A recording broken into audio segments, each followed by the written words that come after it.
Doghouse Podcast is back. We got Eric Taylor from the Bulldawg Report. Great return guest. How we doing today, Eric? I'm doing great. Thanks for having me.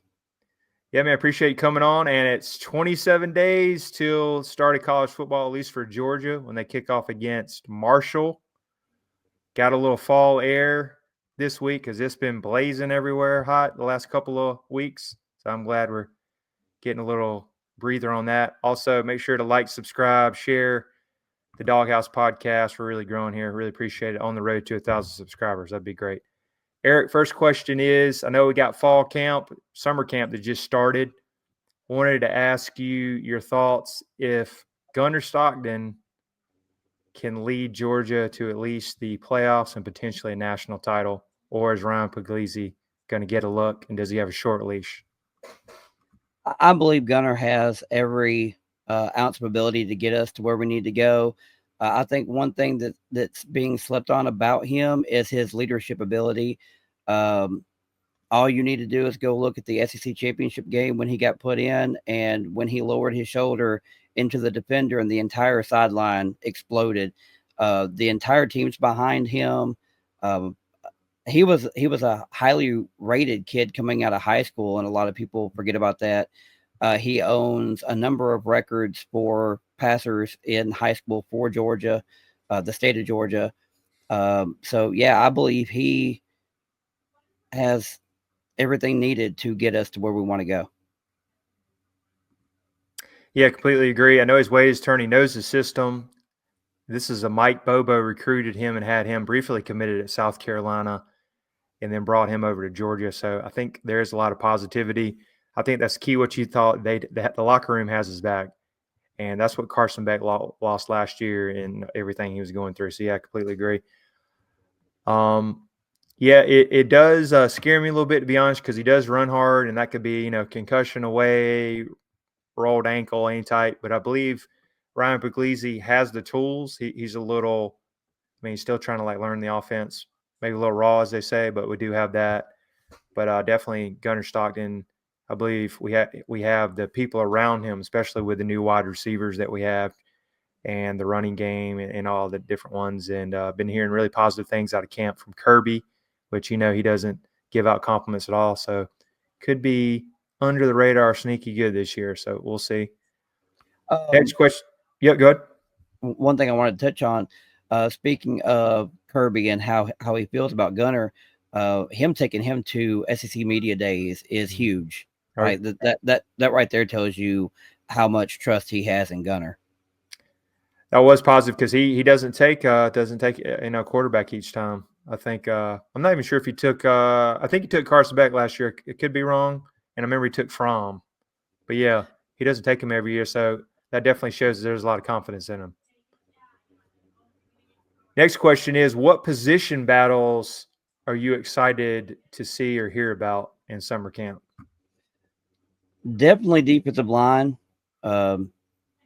We talk a lot about how Georgia's run game fell off last year compared to what the standard is at Georgia, but the run defense also fell off last year compared to where it's been 2-3 years ago.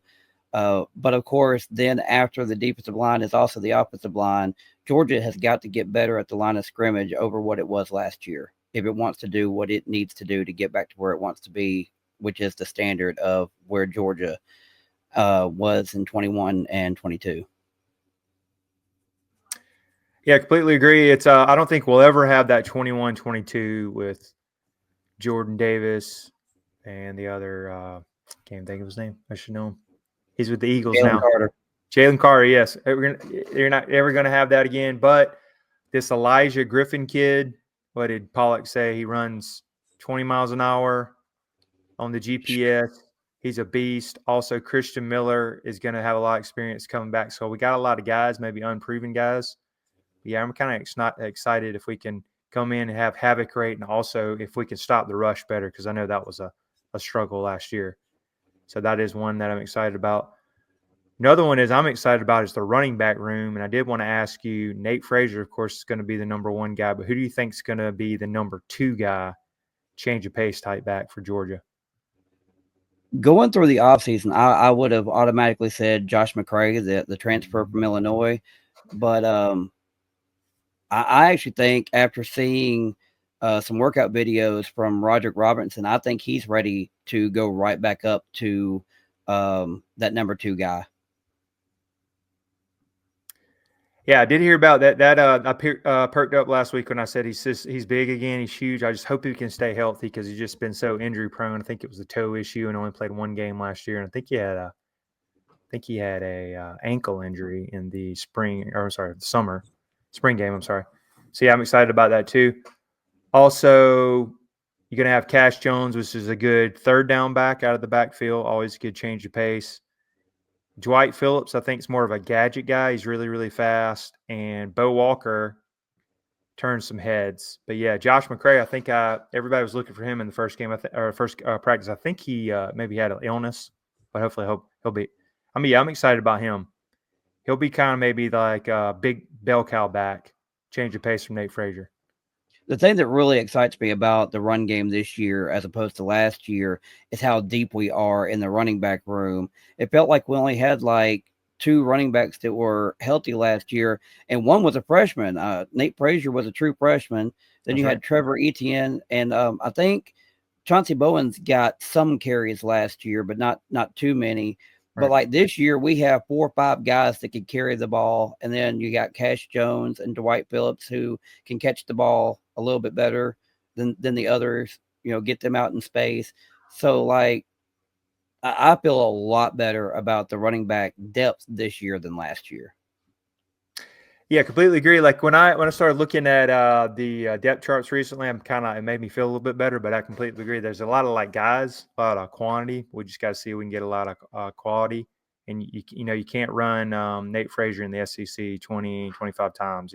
Gotta get some reps. And I think that Josh McCray was a big pickup. And maybe if he can get 18 carries, goal line stands, I'm excited about it. But I before think we him. I think him and Bo could really together be and Roderick. I think I keep forgetting about him because he was hurt last year. Those are guys that can wear down defenses for us and let those speed guys kind of really take advantage of them being able to beat up on defenders. Yeah. I think Roderick's one of those, maybe third, fourth quarter, if the O-line's pushes some guys around, you can just bring the hammer in and lean on them and gas them out. I'm definitely with you on that one. Before we jump to the next question, I want to give a shout out to our great sponsor, VivaTequilaSeltzer.com. 0 carbs, 0 sugar. Great for on the golf course. Definitely with the hot streak that we had. Also, tailgate coming up will be great for you. It's great at the pool. My personal favorite is watermelon. But check them out for 20% off. Doghouse 20% off. VivaTequilaSeltzer.com. Check them out on Instagram. And I believe they are the Boston Brewers beverage or #1 seltzer sponsor. So check them out. And they're over 1,000 subscribers on YouTube. I was impressed when I looked at that earlier. So check them out. VivaTequilaSeltzer.com.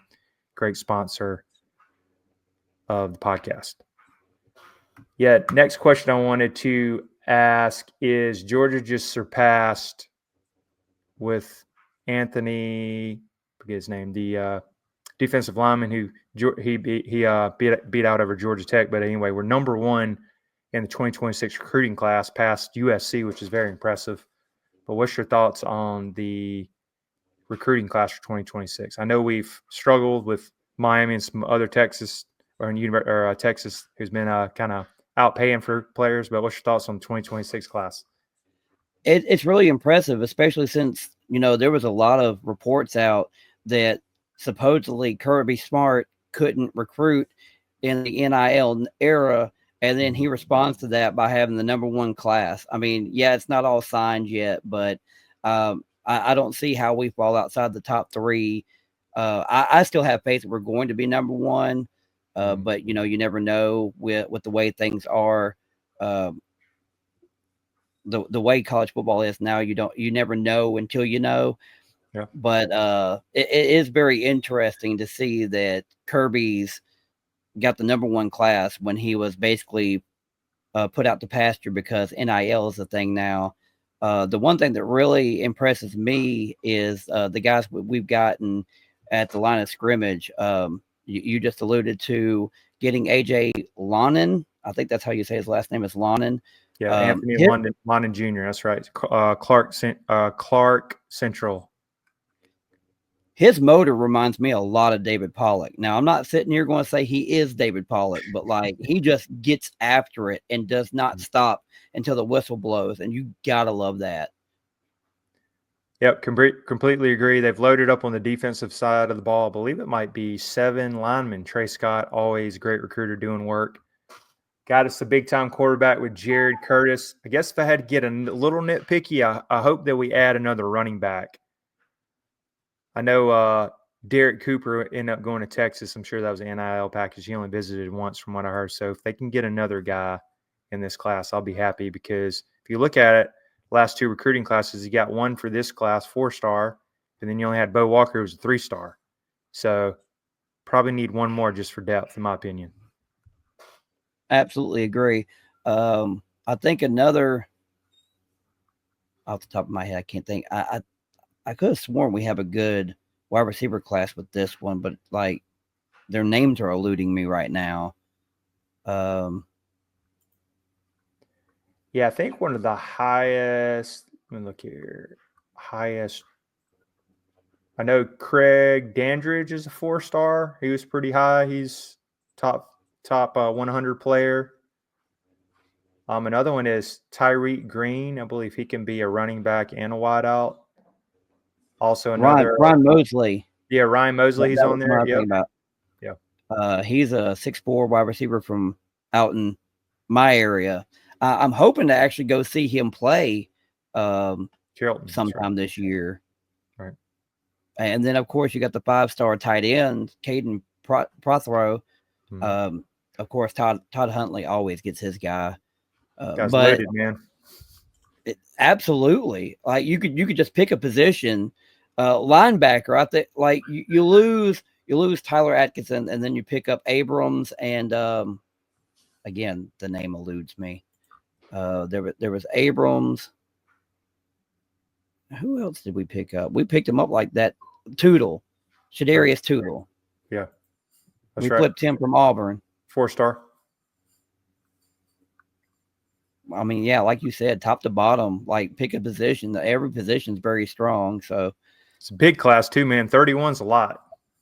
Which surprised me because I didn't think we were going to go after over 30. I was telling people that we weren't going to, reach USC not because of the quality, but I didn't think our quantity would be there. And we still got guys that can commit.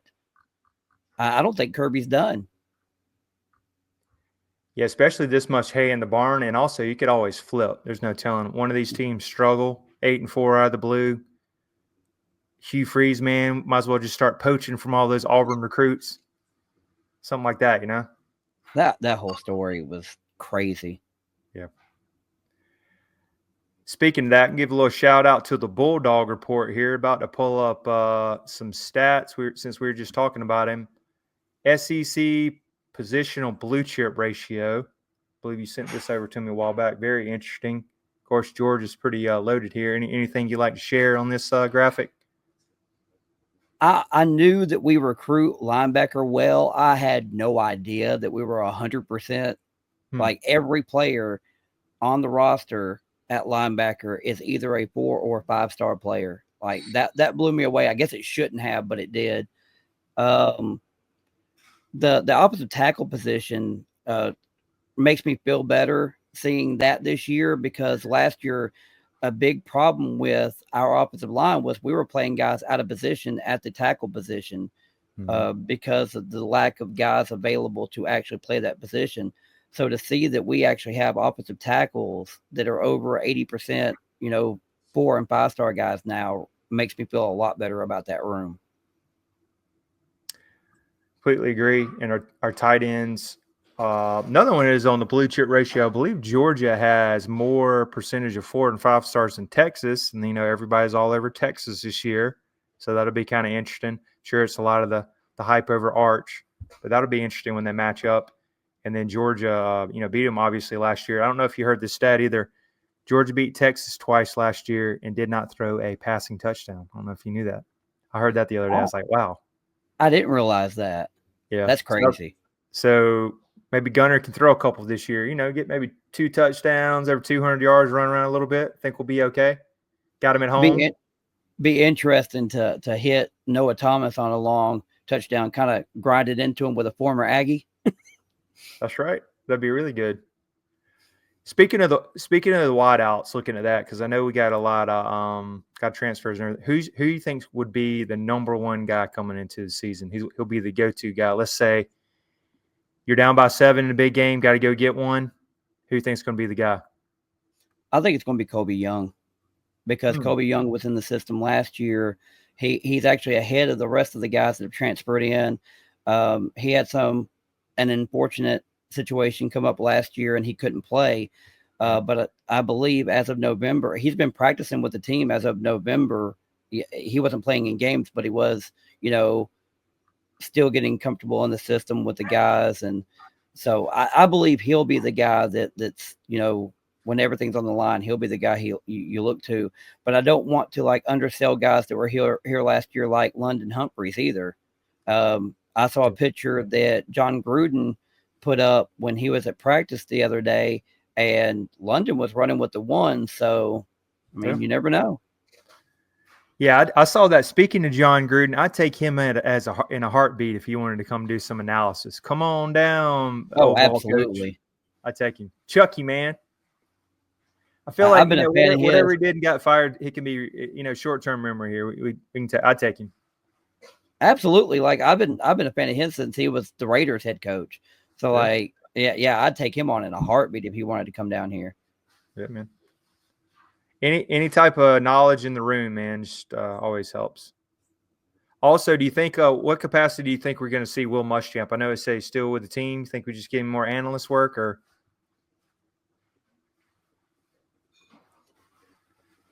I'm going to say that I know he's going to be with the team. I don't know what capacity he's going to be with the team, but I know he's going to be with the team this year. Yeah.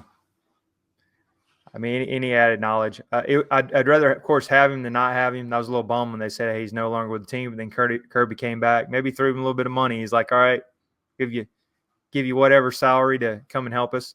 Because you could kind of tell, even that Tennessee game and even the Notre Dame game when he was down on the sidelines, you could just see tackling was smoother, not miss assignments. So you could tell he had his hands involved, which is great. Yeah, look at the first couple of weeks of last year, like the Kentucky game, the Clemson game, and then look at Texas when he was involved with that first Texas game.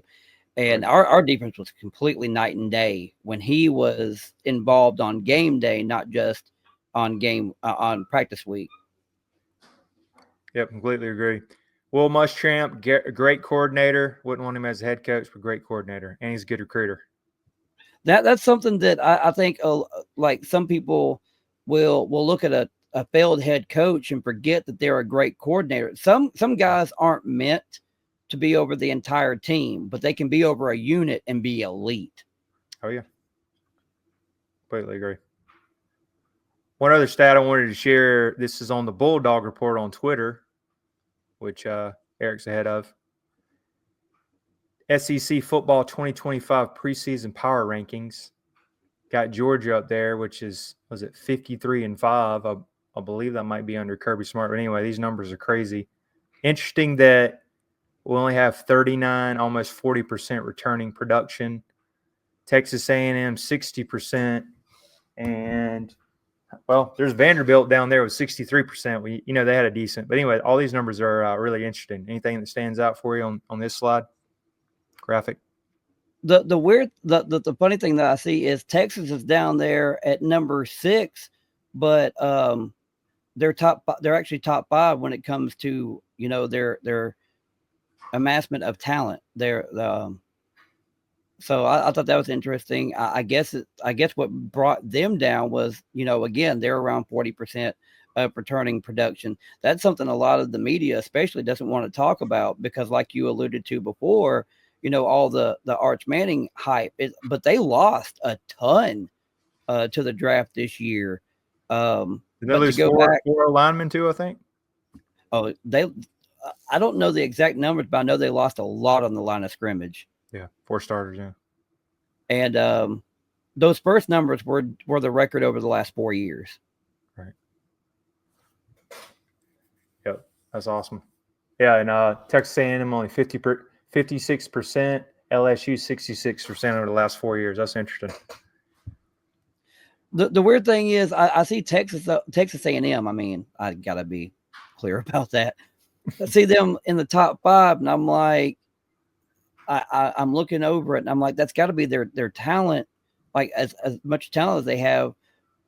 Which, I mean, if I was an Aggie, I'd be frustrated, because it's like, how do you have all this talent and you never do anything with it? All right. Yep, completely agree. They're that 8-9 win program. That's it. I think there was that stat. They've only had a 10-game. Was it a 10-game winning season since like 2003 or 2, something crazy like that? Wow. Yeah, that is crazy, especially you signed the number 1 class in 2022, and they haven't even made the playoffs. And then got your coach fired with that crazy buyout. Jimbo, wherever he's at. These buyouts are crazy. Like, I don't know how some of these schools do that and then turn around and hire another coach. Yeah. All right, Eric, I'm going to put you on the spot. Who, if you were at SEC Media Days, or if you had to pick now, who would be your 2 teams going to the Mercedes-Benz in the SEC Championship game? Who would be your 2 teams? If I had to pick right now, I'd probably pick a repeat of 2024. It'd be Texas and Georgia. Okay. Texas, from all the accounts that I've seen, Texas has one of the easiest schedules in the SEC. Again, well, I mean, we all talked about how easy the schedule was for them last year. Well, they play the exact same SEC teams, except for at the alternate location that they played last year. So, I mean, it's no big surprise that they have another easy schedule. And then I take Georgia. I see some people saying Georgia's going to be 9-3. I just don't see it. The way Kirby's demeanor when he's down, when other people are down on him, and I also feel like we're coming into this season with our backs against the wall. Not as far as getting to the playoffs or yada yada, but it's like after last season, everybody's looking at Georgia's program different, and I don't think Kirby's going to take that. I was arguing with a Florida fan earlier today that thinks that they're just going to whip us come October, and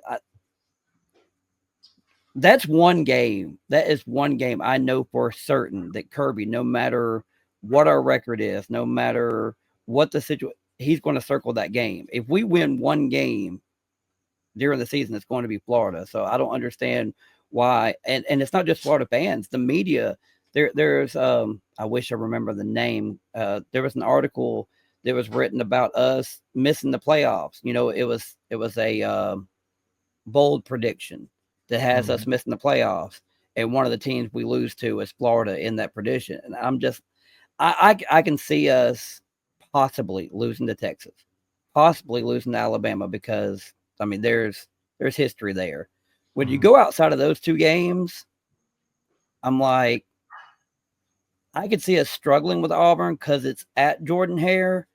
I still don't see us losing it though. Yeah, it'll be tough. And Tennessee's just not Tennessee. I might be wrong there. I just have a feeling that Tennessee's just not going to be Tennessee this year. They'll give them a game for 3 quarters, but I think we got more guys than them, more talent, and Kirby has figured out the Josh Heupel offense in that one. Back to the Tennessee. You probably tell your buddy this. I just did a podcast, so hopefully it's coming out soon with a Florida guy. The whole season is on DJ Lagway, and is he even going to be healthy? So you can tell your Florida friend there that it's all on him. Good talent, but can you make it 12 games in the SEC? Got a boot on already. I don't want any ill will for the kid or injury, but you might be looking for a different coach when Georgia plays them. They got a tough schedule again. I don't know who their backup is, but hey, it's all about him. That's what I said to him, and he thought I was trolling. But I said, we don't even know if Lagway and your head coach will be at that game for Florida. Exactly. So I'm not sure. I'm not surprised they Scott. I think Scott Strickland has something on some of these people because they're. My buddy was like, I want him gone, but hell, he can win 7-8 wins and stay another year. So I don't. Maybe they're happy with 7-8 win program. I mean, they've been a 6-7 win program for so long. I mean, maybe their what's it called? Maybe their expectations are changing. I mean, I would. I mean, it's Florida. Who knows? Yeah, we'll see. It's always interesting in Jacksonville, but Georgia's had their number. Also, just came out today. Gotta talk about. It's always interesting. Preseason coaches poll according to CBS Sports. Got Texas and Ohio State, and that's going to be a banger, as the kids say. That first game. Georgia number 4, Penn State number 3, which is interesting. They had a good year last year, but I see that as a 10-win program. And also, I got a buddy I work with. He's a big Penn State guy. I said Drew Aller is like a big old bowl of oatmeal. You're not going to get much out from him. So anything that stands out here on this coaches poll? Penn State being in the top 3 always stands out to me. They made the playoffs last year and kind of made a run, but hardly anybody talks about the fact that they didn't play a ranked team until November. But yet they were talked about as a top 10 team all year last year. Yeah.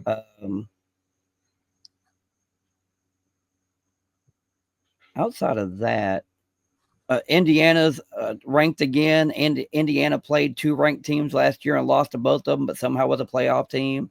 And here they are in the top 25 again. That's something I don't understand.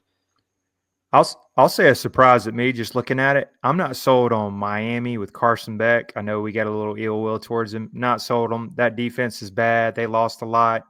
Cam Ward was special. I mean, I see them maybe as 8-4. Totally agree. I guess I've gotten so used to kind of avoiding that subject because people say I talk about it too much. Okay. But what we learned about Carson Beck last year and going into this year, he'll have less talent around him offensively than he had last year. And somehow he's supposed to take that team further than he was able to take Georgia last year. Mm-hmm. And it's unless people think that he's more talented than Cam Ward, I can't justify that. I mean, also, I don't know how far Cam Ward would take this team with the weapons he has. Yeah, I'm with you on that one. And how's Carson Beck going to respond from that injury? Because I heard that wasn't the funnest injury, that UCL sprain or pulled it. He had to have surgery, so he might come out slow. Yeah, they have no idea what condition his arm's going to be in. So again, they're banking on him, and I mean, all the luck to him. I don't wish any ill will on him. Yeah. But yeah, they kind of bet on a wounded horse, and you have no idea what he's going to have. The other thing on top of that is, it's Cristobal down there, isn't it? That's right, Mario Cristobal. Okay. Who's to say that he won't cost the entire team a win because he refuses to kneel the ball down? That's a good point.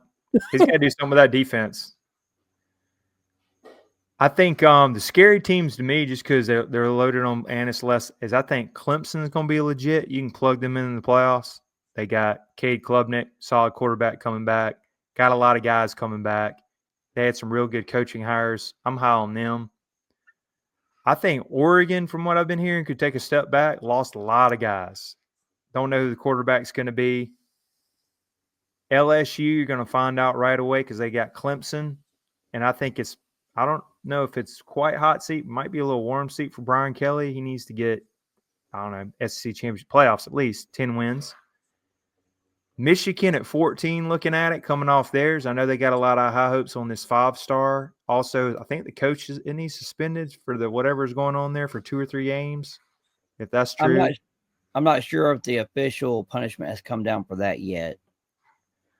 Another sneaky good team because I'm a big fan of Lenora Sellers. I think South Carolina could scare some teams. Don't play Georgia at 13.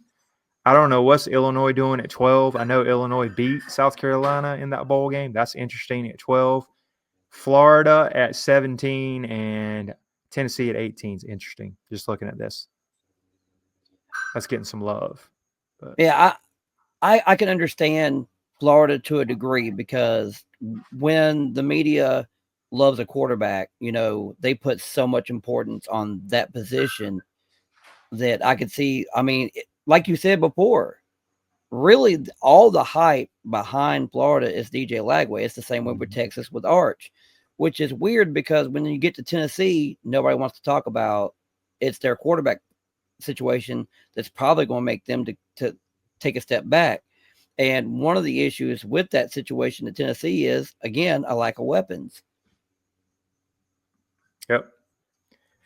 And they're going to find out. I think they got a pretty tough schedule. I know that on the road, I'll admit that's going to be a tough one. I do like this, the 3:30 game, not a night game, be Gunner Stockton's first start. So will be a challenge, but I kind of like us maybe flexing a little bit, push them around a little bit fourth quarter. We got more guys, but they'll hang around. It'll be interesting to see. Any idea who their quarterback is? I haven't done much research on them. They mentioned they're still looking. Joey Aguilar. You're talking about Tennessee? Yeah, Tennessee. Yeah, it's the guy from Appalachian State, Joey Aguilar. Is he like kind of mobile or just pro style? I'm not really sure about his play style. I know he's turnover prone, and I think they only won like 6 games last year, if I remember correctly. Might be a reason why he went to App State. That's all I'm saying. Respectful program, but not SEC. That's what I'm saying. It's like, I don't know how people are propping up Tennessee when the most important position is kind of like, yeah. I mean, Josh Heupel is Josh Heupel. I'll give him all the credit in the world. Yeah. But like, he was great with Hendon Hooker, took a step back with Joe Milton. Seemed like he was starting to get it going with Nico, and then Nico goes out, and it's like, it's starting to look like he's less of a quarterback whisperer, and it was more Hendon Hooker that was a great quarterback than anything else. That defense carried him last year because if you look at Nico's stats, he was like 10th in the SEC. Was it 20 touchdowns, 7-8 picks? Didn't blow your hair back, real good running back. So and couldn't hit the deep ball for anything. I agree. So we'll see. I think they kind of maybe even know mentally maybe 8-4, something like that. We'll see. I also like getting them in the third week. A lot of people are like, that's early. But again, yes, it's Gunner's first on the road SEC game, but he should have a lot of confidence after playing Marshall and Austin Peay. I never can say that right, so I always forget the name because it's like I don't even want to say it. Yeah, Austin Peay. I agree. I think it's set up really well because you get that Tennessee game, get your feet wet, maybe push you a little bit. You get a bye week, maybe heal up, and then you get Alabama, the big one at home with the crowd. Also, the other big one, and everybody's going to say Georgia 1-6, but finally get Bama at home, first time in the Kirby Smart era, which is important. That's a bigger storyline that people actually want to talk about because we haven't played them at home since 2015. Kirby has never gotten them at home, ever. Right. And this whole 1-6 thing that they want to talk about, it's like, but we've never played you at home. And they'll say, well, Atlanta, but Atlanta's not Sanford Stadium. That's right. And we get the nerds in Mercedes-Benz. Hopefully that'll be a good thing because they pushed us last year. Man, that was stressful. Yeah, I'm a little annoyed by them taking the game moniker away, but everything else, it's like we owe them we owe them a road grading. Yeah, I agree. We just got to try to figure out how to stop Haynes King. He's been a thorn in the side. I was going to say this earlier, and it kind of goes along with that, but like I believe if we could just run the ball, like so much of the entire team. The entire team's woes would be fixed a lot if we could just run the ball because you rest your defense, you take time off the clock, you take stress off a Gunner because all he has to do is turn around and hand it off. You would have him if we could get it to where Gunner just has to be efficient all year, Yeah. this team could go really far. Oh yeah.